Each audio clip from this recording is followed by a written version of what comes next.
আর আমি তো পার্টি বানাইনি, আমি একটা মানবাধিকার সংগঠন বানিয়েছি। এবং সেখানেও আমি পরিষ্কারই বলেছি, যে আপনি পড়েন, সেই দলিলটা পড়েন, সেই প্রক্রিয়ার সঙ্গে দিলওয়ার যুক্ত ছিলেন খুব ঘনিষ্ঠভাবে। সেই প্রক্রিয়াতে আমি পরিষ্কার করে বলেছি যে আগামী দিনে গণঅভ্যুত্থান আসছে, এবং গণঅভ্যুত্থান ঘটার পরে 1, 2, 3 কি কি কাজ করতে হবে সেটা লেখা।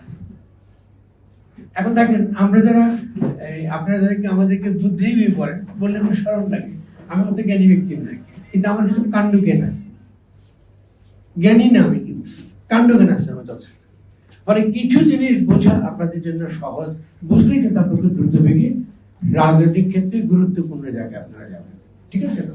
এই যে ছাত্রদেরকে আপনি দেখছেন আজকে গণঅভ্যুত্থান করেছে, এরা আমার পাঠচক্রে আমার সঙ্গে প্রতিটারে অসম্ভব স্নেহ করে, কিন্তু ওরা তো ভুল করেছে।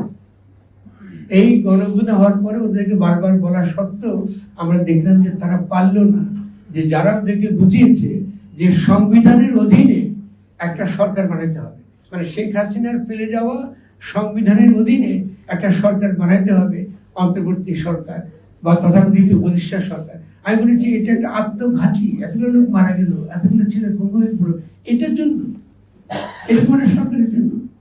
আজকে তো একটা নতুন একটা সরকার, সত্যিকারের পূর্ণাঙ্গ ক্ষমতা সম্পন্ন অন্তর্বর্তীকালীন সরকার আমাদের গঠন করার কথা ছিল, যেখানে ডক্টর ইউনূস প্রধান।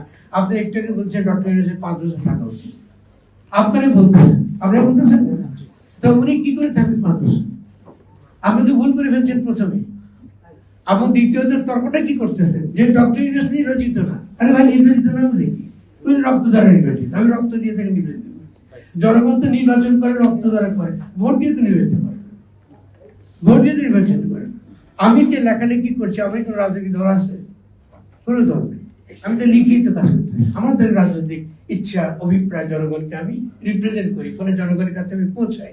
সেটা আপনাদের কাছে পৌঁছার চেষ্টা করছি, সেটা আমলাদের কাছে পৌঁছাচ্ছি, সরকারের কাছে পৌঁছাচ্ছি, শ্রমিকদের কাছে পৌঁছাচ্ছি, আমি সকলের কাছেই যাব। এই যে সকলকে নিয়ে তোমরা জনগণ, তাহলে সঠিক চিন্তা যখন আমরা করতে পারবো, তখনই রাজনীতিতে একটা গুণগত পরিবর্তন হবে। তো সেই জন্য আমি বারবার আপনাদের কাছে বিনয়ের সঙ্গে বলছি যে আপনার ঠিক মতো চিন্তা করেন, চিন্তা একটু করেন। আগের যে বুদ্ধিজীবীদের আপনি দেখেছেন আপনারা, আমি ওই বুদ্ধিজীবী না, আমি ওই বুদ্ধিজীবীটা দিই না।